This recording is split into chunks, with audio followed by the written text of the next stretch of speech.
안녕하세요. 김성겸 목사입니다. 산돌 성경 읽기 오신 여러분 환영합니다. 오늘은 요한 1서 2장, 3장, 4장 내용 살펴보도록 하겠습니다. 요한 1서 2장은 1절부터 5절 단락을 보시면 성도가 혹시 실수해서 죄짓고 넘어질 수도 있지만 예수님의 십자가 은혜로 용서받고 예수님의 계명을 지키는 행보를 이어갈 수 있다고 말씀하고 있습니다. 그리고 7절 이하부터는 빛 안에 거하는 사람과 어둠에 거하는 사람의 삶이 비교되어 있습니다. 15절, 16절을 보시면 빛 안에 거하는 것은 곧 하나님을 사랑하는 것이다.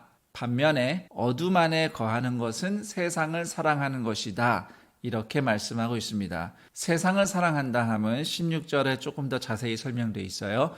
육신의 정욕과 안목의 정욕과 이생의 자랑을 사랑하는 것입니다. 18절 이하부터는 거짓말하는 자, 적그리스도에 대한 경고를 주고 있는데 여기서 거짓말하는 자 그리고 적그리스도는 22절을 보시면 예수께서 그리스도이심을 부인하는 자들이라고 설명하고 있어요. 그 당시 교회 안에 예수님의 구주되심, 즉 하나님의 아들로서 이 땅에 오셨고 십자가에서 죽으셨으나 부활하신 하나님의 아들 되심을 인정하지 않는 사람들이 있었고 그들을 일컬어 어둠에 거하는 자들이라고 요한 1서가 말하고 있는 것입니다. 반면 빛에 거하는 사람들은 24절에 보면 예수님을 하나님의 아들로 메시아로 믿는 사람들이며 하나님 안에 거하는 사람이다 라고 말씀하고 있습니다. 이런 사람은 25절 말씀대로 하면 영원한 생명이 있는 사람입니다. 그 다음 요한 1서 3장을 가시면 믿는 사람들의 하나님 자녀된 신분에 대해서 말씀을 전하고 있습니다. 하나님의 자녀는 아버지처럼 깨끗한 거룩한 삶을 추구한다는 것이죠. 3절 말씀, 주를 향하여 이 소망을 가진 자마다 그의 깨끗하심과 같이 자기를 깨끗하게 하느니라. 그리고 9절 말씀, 하나님께로부터 난 자마다 죄를 짓지 아니하나니 이는 하나님의 씨가 그의 속에 거함이요 그도 범죄하지 못하는 것은 하나님께로부터 났음이라. 자, 여기서 우리가 오해를 하면 안 되죠. 예수를 믿는다고 해서 죄나 실수가 하나도 없이 완벽하게 살 수 있다는 것을 말씀하는 것은 아닙니다. 앞서 2장에서도 성도가 넘어질 수도 있지만 예수 그리스도의 십자가 은혜로 다시 회복하고 나아갈 수 있다고 권면하고 있지 않습니까? 그래서 3장 9절 말씀은 성도가 실수 한 번 안 하고 살 수는 없으나 그렇다고 해서 죄를 향해서 살진 않는다. 어떻게든 의로움을 향해서 나아가기 위해서 믿음의 씨름과 수고를 한다는 것을 이야기하고 있는 겁니다. 인생의 방향성을 이야기하고 있는 것이죠. 그리고 특히 요한 1서가 강조하는 의를 행함은 11절 말씀, 우리는 서로 사랑할지니 이는 너희가 처음부터 들은 소식이라. 서로 사랑하는 것을 이야기합니다. 특히 13절 이하를 보시면 교회 공동체 안에서 서로 사랑할 것을 강조합니다. 박해와 고난이 많은 시절에 성도들 안에 믿음을 포기하는 사람들도 하나 둘 늘어가고요. 또 그런 가운데서 서로 갈등하기가 쉽습니다. 그래서 더더욱 믿음의 형제 자매를 사랑함으로써 성도가 하나님 안에 거하는 삶, 사망에서 생명으로 옮겨진 구원받은 삶을 살아갈 것을 권면하고 있는 것입니다. 14절, 15절 말씀, 우리는 형제를 사랑함으로 사망에서 옮겨 생명으로 들어간 줄 알거니와 사랑하지 아니하는 자는 사망에 머물러 있느니라. 그 형제를 미워하는 자마다 살인하는 자니 살인하는 자는 영생이 그 속에 거하지 아니하는 것을 너희가 아는 바라. 이렇게 사는 것이 중요한 또 하나의 이유는 예수님이 우리를 사랑하시기 위해서 십자가에서 죽으셨기 때문입니다. 그 예수님을 믿는 성도는 믿고 의지하는 만큼 예수님처럼 십자가 지는 사랑에 순종하는 것입니다.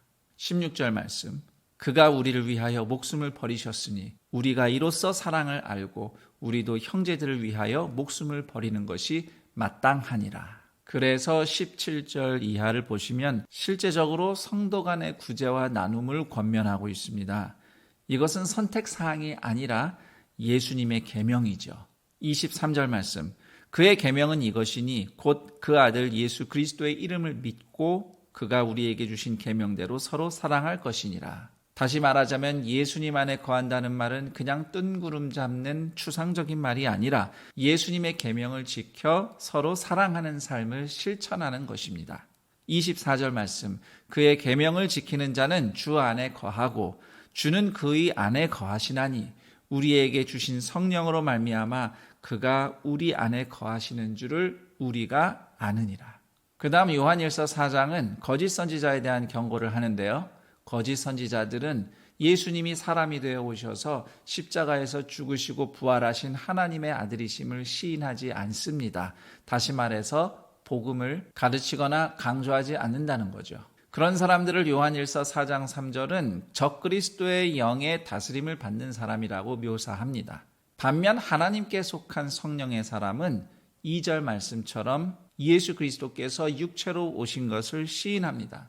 다시 말해서 예수님의 십자가와 부활을 시인하는 것이죠. 그런데 이렇게 말로만 시인하는 것이 아니라 7절 이하를 보시면 하나님께 속한 사람, 즉 하나님의 영의 사람은 예수님을 시인하는 만큼 삶의 모든 것을 십자가 지신 예수님을 중심으로 살아간다고 설명하고 있습니다. 다시 말해서 서로 사랑하며 살아가는 것이지요. 7절, 8절 말씀입니다. 사랑하는 자들아 우리가 서로 사랑하자. 사랑은 하나님께 속한 것이니 사랑하는 자마다 하나님으로부터 나서 하나님을 알고 사랑하지 아니하는 자는 하나님을 알지 못하나니 이는 하나님은 사랑이심이라. 여기서 하나님이 사랑이시라는 말씀은 사실상 하나님이 삼위일체 하나님이시라고 말씀하는 거나 마찬가지입니다. 왜냐하면 사랑이라는 것은 행동이거든요. 대상이 있고 그 대상과 사랑의 교제를 맺는 겁니다. 영원하신 하나님은 세상이 창조되기도 전에 영원 전부터 서로 사랑하시는 성부, 성자, 성령 삼위일체 하나님이신 거죠. 그래서 하나님이 사랑이신 겁니다. 이처럼 성도가 서로 사랑하는 것은 우리를 먼저 사랑하신 영원하신 삼위일체 하나님의 사랑과 생명에 동참하는 삶, 다시 말해서 영생이 있는 삶이라고 하겠습니다. 그리고 거기서 한 걸음 더 나아간 더 강력한 메시지가 4장 20절, 21절에 소개되어 있습니다. 20절, 그 형제를 사랑하지 아니하는 자는 보지 못하는 바 하나님을 사랑할 수 없느니라. 다시 말해서 형제를 미워하면 하나님을 미워하는 것이란 뜻이죠. 21절, 우리가 이 계명을 주께 받았나니 하나님을 사랑하는 자는 또한 그 형제를 사랑할지니라. 여기까지 요한일서 2장, 3장, 4장 내용 살펴봤습니다. 그럼 전 여기서 인사드리고 내일 그 다음 내용과 함께 여러분 다시 찾아뵙겠습니다. 감사합니다.